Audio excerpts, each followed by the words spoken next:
Hello friends, welcome back to another video of this channel. Today in this video I'll show you how to delete a user account in Microsoft Windows 11 with two simple methods, one from settings and one from local user and groups tool.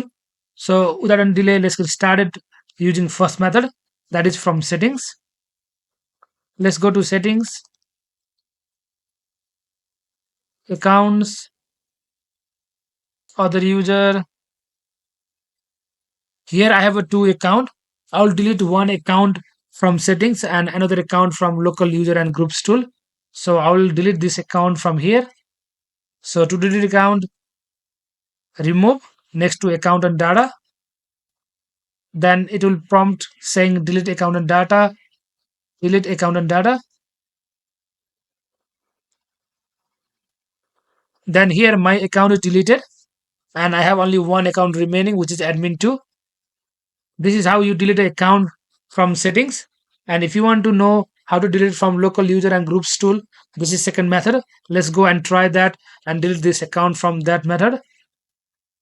For that, let's go to run command and type lusrmgr.msc. Press enter.